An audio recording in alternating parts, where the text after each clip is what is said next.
Hello, everybody. Welcome to the Training, Learning, and Development community. Thanks for joining us today. We have a member showcase where we're going to be talking with Gwen Navarratte Klapperich. Is it Klapperich? Klapperich. Klapperich. Yeah. Who I have actually had the pleasure of talking to, I don't know, over the last few months. We've actually had a few discussions now, Gwen. So I'm excited about finally getting to ask some of these questions, which are a little bit more focused on who you are as a trainer, as an instructional designer, and just get to know you better. And before we get going, I just want to thank some of the folks in the live audience that are here. Kim is here. Kim, thanks for the email today. I didn't, I think we lost Gwen for a second there. I didn't respond back, but thanks for sending me that info. Tamara, Lisa, Melissa, and Julia, Jean. Oh, Jean, it's great to see you. It's always great to see you in the audience, Jean. Thanks for joining us. And I know that you're a mentor of Gwen's, so this is very cool that you're in the audience here. Okay, so with that, let me just start. I'm going to start peppering you with questions, Gwen. First, I'm going to mention, a couple things. One, you were a speaker at AIDC 21 at our Accessible Inclusive Design Conference. It was wonderful to have you at that event. I still get, on a regular basis, people that are thanking me for producing that particular conference, and really love the content that they've been able to check out via the recordings on there. So, and if you guys, any of you that haven't seen the event, it's available for free on the TLDC website. Just go to thetldc.com, and in the header, there's a link to it. And I think I have one in the body of the website too. So they're really just fantastic accessibility content on there. So check that out. And you had spoken about UDL, and then also it was sort of Microsoft accessibility tools, I believe, for that. Yeah. And, short and sweet. Yeah, it was great stuff. It was great stuff. And we're going to talk a little bit about about that today, but I also, we're just going to discuss just more focus about you. And so I want to just start out with your background. How did you get into instructional design? What's the story there? So I always say that there's two types of people who wind up in talent development or training and development. One are the people who actually start out kind of studying this field, and then they kind of travel around. And then there are the accidental trainers who just were dumped in there and then found out that they loved it and kind of went from there. And that's actually how I wound up in it.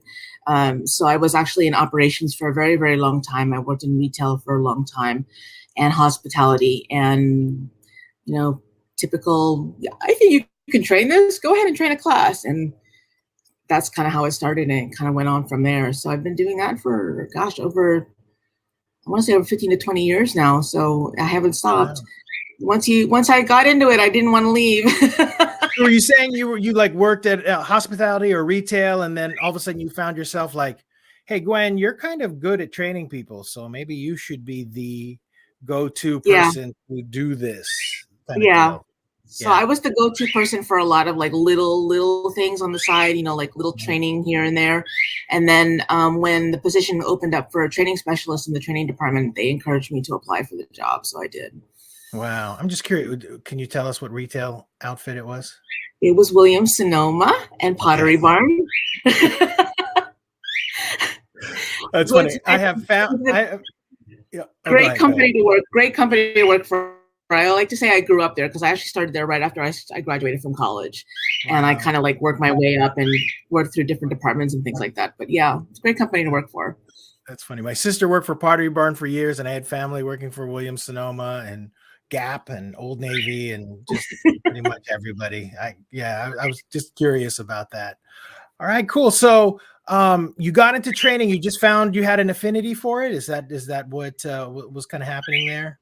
Yeah, I think there's something I call it the training high. When you are training a class and the light bulb goes off, and you can see the light bulb go off, or you can see it make a difference in somebody's work or their life.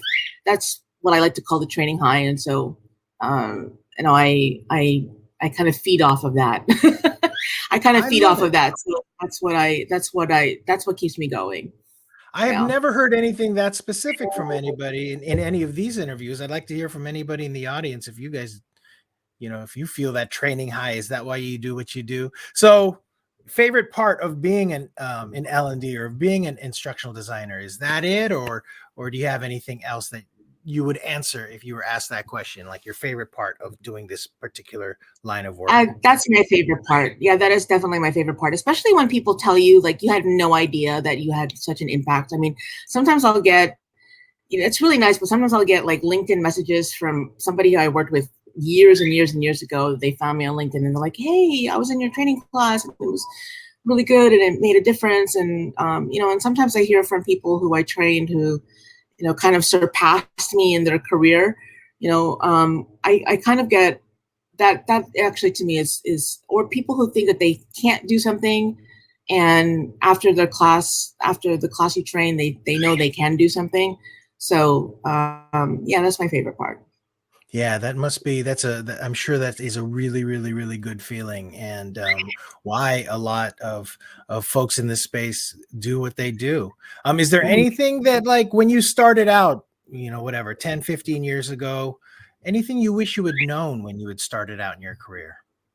I wish I had known that it was a career path. I really do.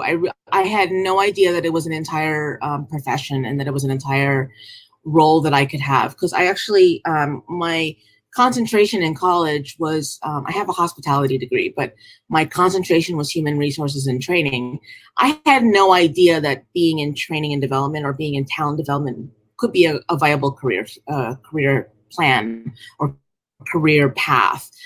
So I wish I had known that a little bit earlier on. I would have gone into it a little bit earlier than I think I did. I would have, because I got burned out on operations, and so I think I would have stepped out of that realm a little bit sooner if I had known that it was a viable career path for me.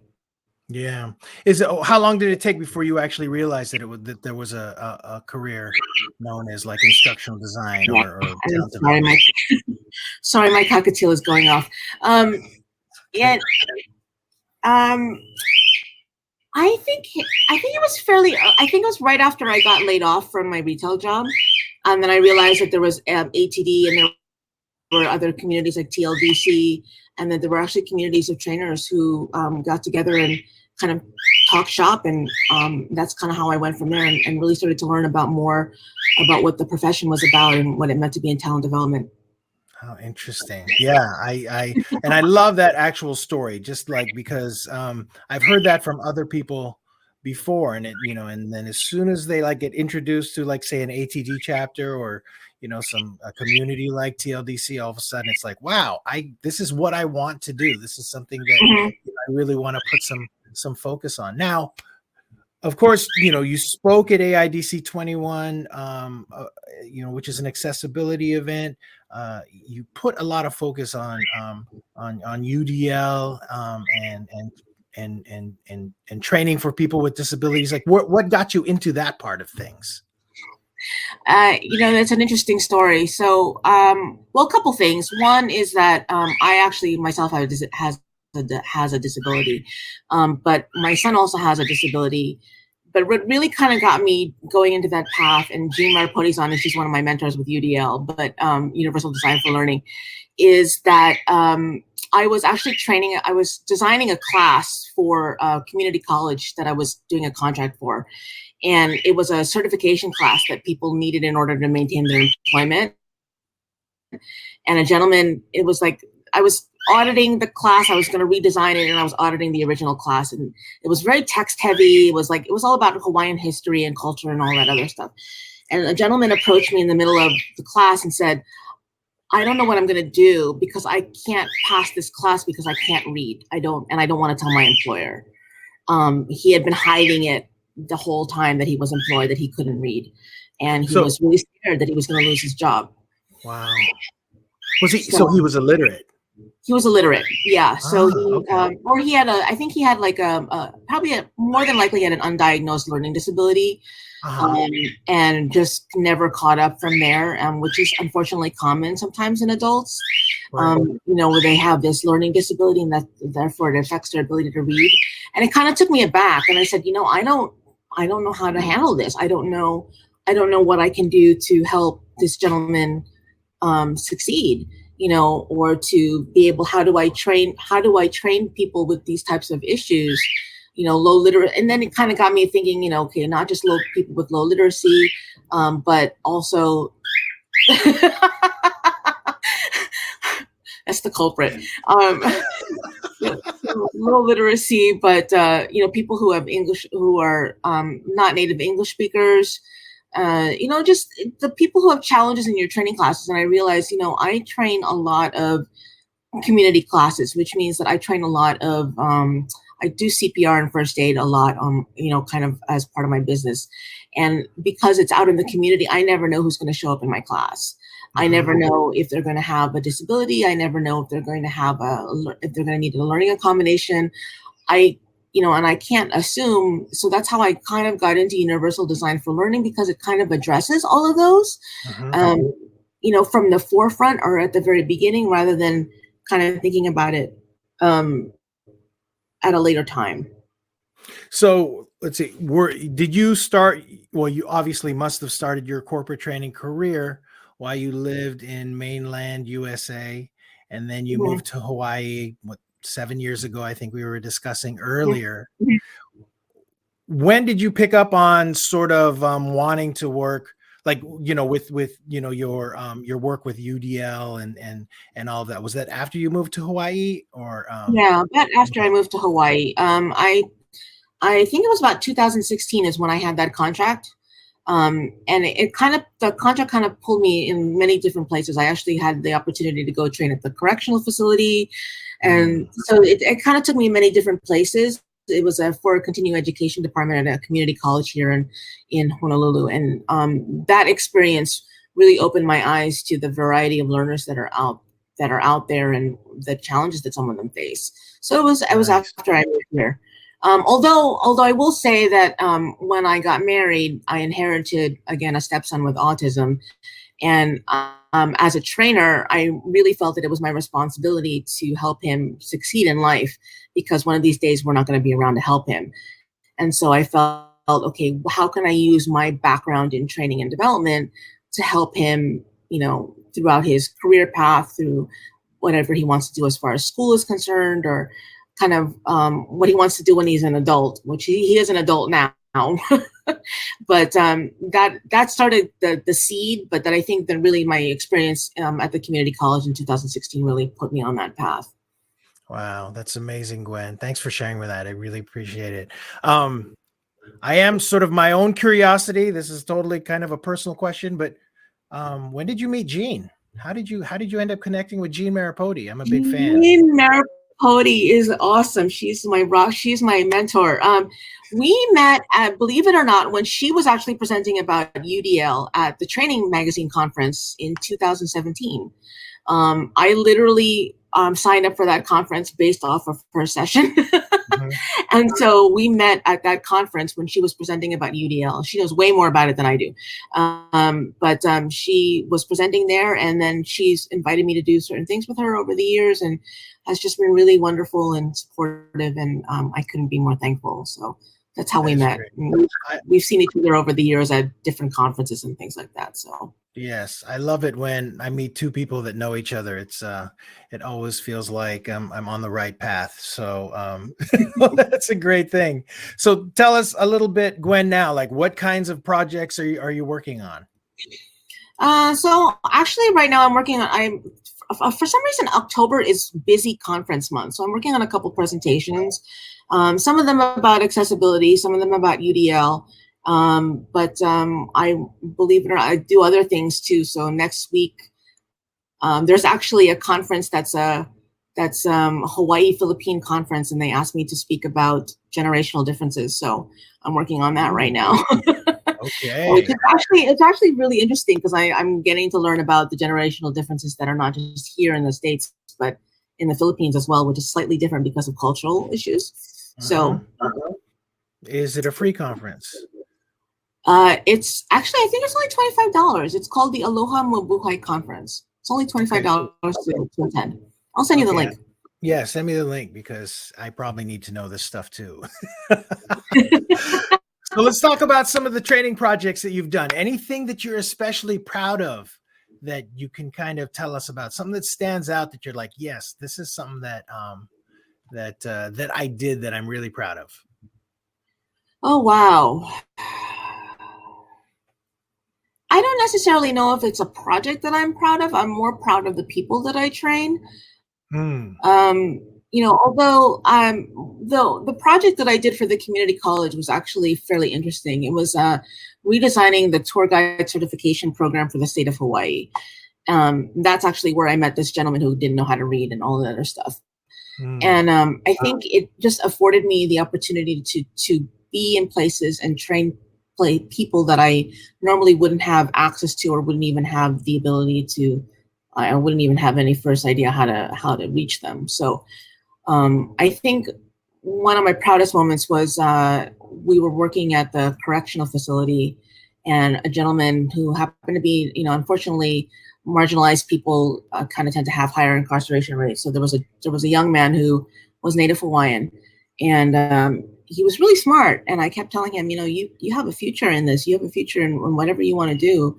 And he told me, well, I'm not smart enough to go to college. And that really broke my heart. I said, well, who told you that?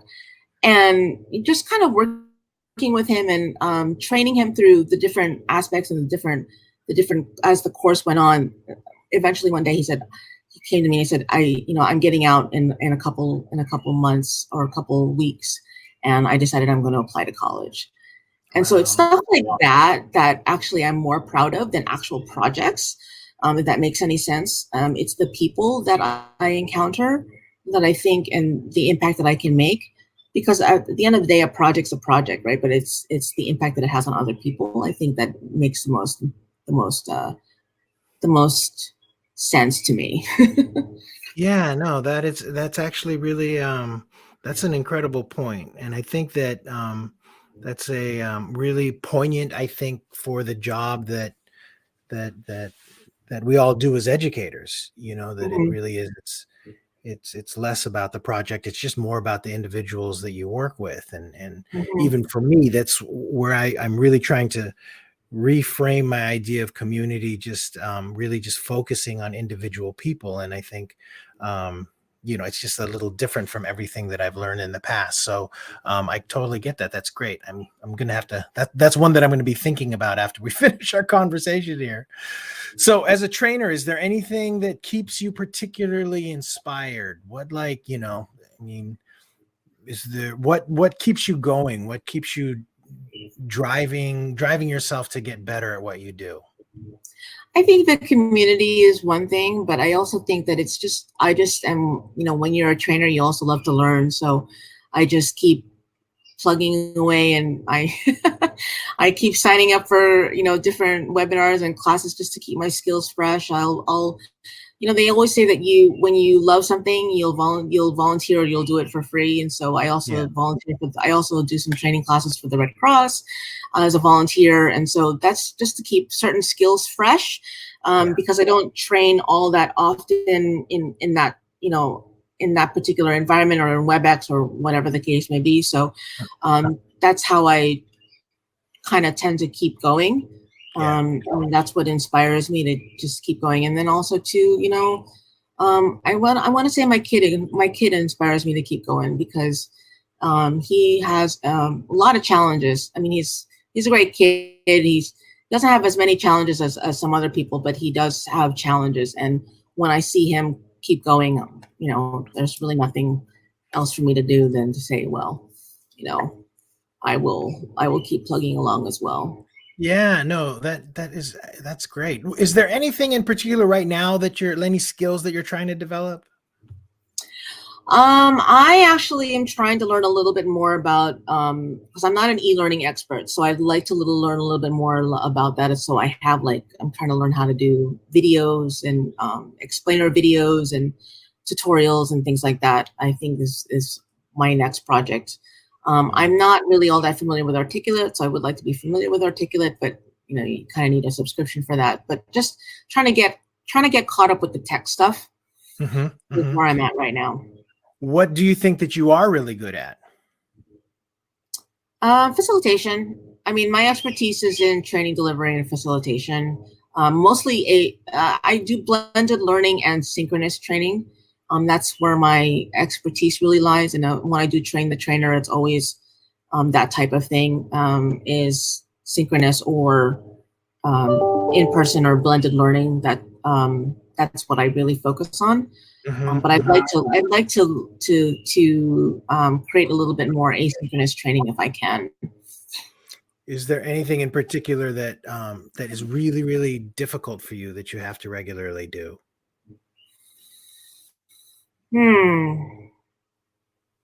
That's a really good question. I think, a lot of that has to do with my disability. I have trouble concentrating sometimes, so it's the focus that you need to maintain, and just every day, it's just a matter of trying to get past whatever it is that's laying in your way.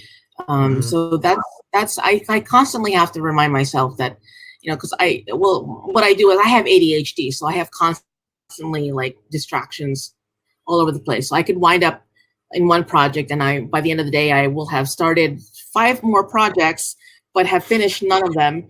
And so, it drives my husband crazy because I have like a gazillion and a half computer tabs open at all times. I have everything all over the place.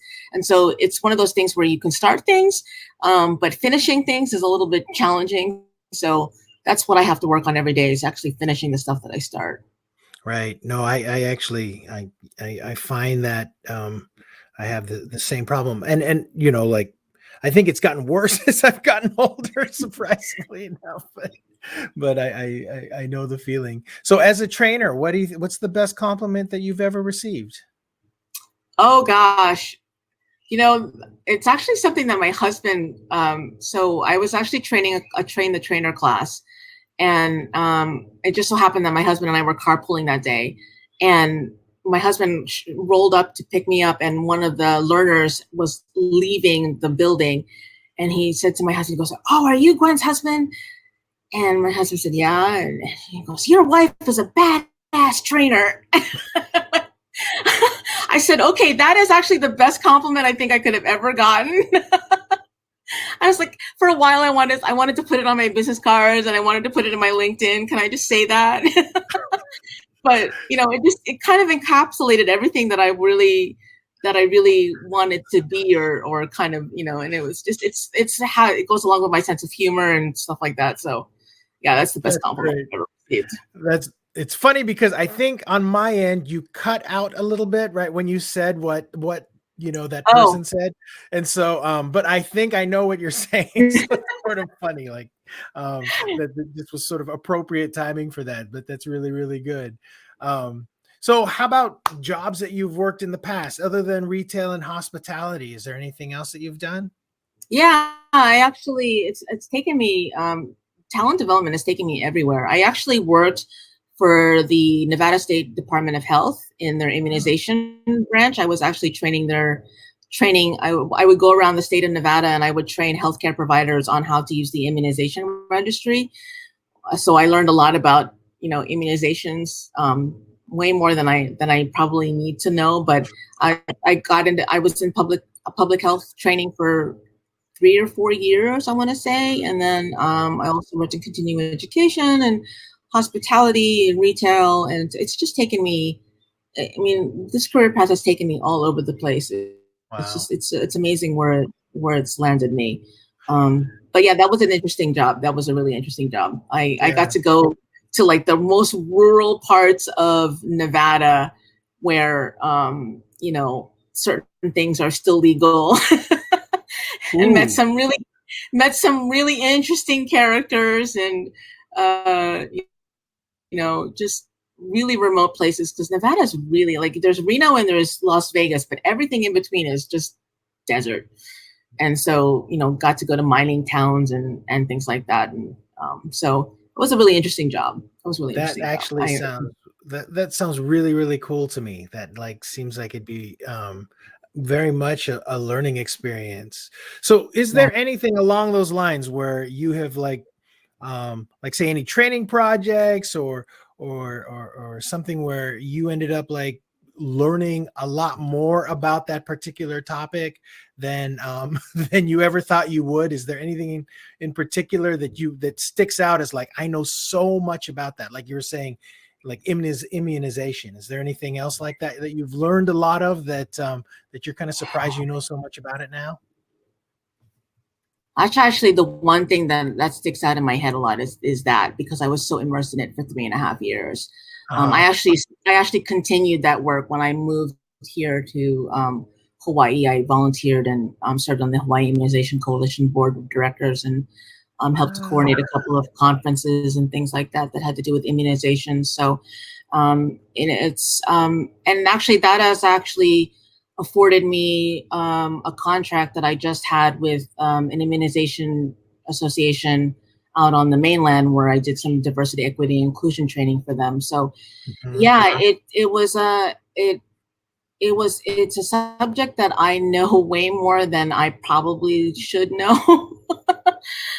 But yeah, I mean, absolutely, it's a useful topic these days for sure. I mean, it's just being able to know how vaccines are developed and things like that are really has been really fortuitous during the pandemic, because I've been able to follow the right people, and I've known, kind of who knows this information, and I got to know people at the CDC, who deals with this all the time. So yeah, there's that. And then, I also know, if when you're thinking like way back to my retail days, I know way more about how furniture is made than I probably should. I know way more about, I know what colors are like lichen and, spruce. And so it's amazing how, even like 10, 15 years later, something will pop up in my head and be like, oh, I remember that from way back when. So Yeah. That must be funny, like when you go shopping or something and you're looking at particular, like, yeah, I'm looking at furniture. I'm like, yeah, that's not the mortar and joint, and it's not, the dowels aren't placed right, or whatever the case may be, or like, I know way more about thread count than I ever wanted to know. Right. Oh, that is so funny. That is so funny. That's actually a question I want to ask more people is about that, because I think that as trainers, you've probably learned a whole bunch about things that you never thought that you'd know about. And and I would love to know more about that from people. So what do you think? If you weren't an L&D professional, what do you think you'd be? Believe it or not, when I was a kid, I wanted to be a doctor. So I was bound and determined to be a doctor until I took honors chemistry in high school. And that ruined it for me. That totally ruined it for me. I was like, oh gosh, if I can't even pass honors chemistry, or I can't pass chemistry or understand it, there's no way I'm going to be able to go through 4 years of med school. So then I kind of like felt, filtered around for a while. But yeah, I probably would be a doctor. I would probably be a doctor. Yeah, no, that says a lot about sort of your mission and the way that you are interested in helping people and all of that. I mean, I really, really get that from you, that you're really looking to basically just make people better. So, that totally comes across every time that we've talked and here in this broadcast as well. So if there's one thing that people should know about you, what is it? And this is your last question. One thing that people should know about me. Oh, I'm not really sure. I think that honestly, that I'm pretty open book. I think one of the things that maybe people don't know about me that they should know about me is that it sometimes it takes a while for me to respond, because I'm thinking about stuff, and then my mind goes a million miles an hour. So sometimes it's hard to follow me in conversation, and that's just how I am. But yeah, I think if I wanted people to know something about me, I think that I would be that I'm a helpful person, as you said. But yeah, I mean, otherwise I'm a pretty transparent person. I don't really try to hide anything too much. Right. No, that's great. That's great. I can say that in all the conversations that I've had with you so far, you have, been really, really helpful. And I know, like, even just this last Friday, we had talked about building out that DEI event. and you left me with a lot to think about. In fact, after I talked to you, I was like calling my sisters and my mom, and I'm like, did you know this and did you know that, and all this stuff that I learned about. I called like some other friends of mine. I'm like, did you guys know that it's Filipino History Month? Yeah, so I appreciate you coming on and doing this this little broadcast with me. I'm Gwen. I really appreciate you helping support TLDC, being a part of the community, and and I really look forward to continuing to talking to you about how we can make this community better and keep on producing fantastic events. And the best of luck to you, and thanks so much for taking the time out today. Thank you for the opportunity. I really appreciate it. It's been fun. Yeah. So thanks, everyone. Thanks for joining us. We've got a couple more of these member showcases this week. Tomorrow, we're talking with Jack Pierce, who has been on the broadcast a few times now, I think like a handful of times. And then Deanna Bowles, who's going to be calling in from Sydney, Australia. I'm looking forward to speaking with her on Thursday. And just a reminder, we still have a few more events coming up this year. We have this big DEI event that I've been planning. I literally toss and turn at night thinking about it because I'm really trying to figure out how to make the best event I possibly can for that one. And so keep an eye out for that. And with that, I'm going to wrap things up. Gwen, thanks again. Everybody, hope to see you this week, tomorrow and Thursday. And we'll see you again later. Thank you. Bye, everyone. Bye.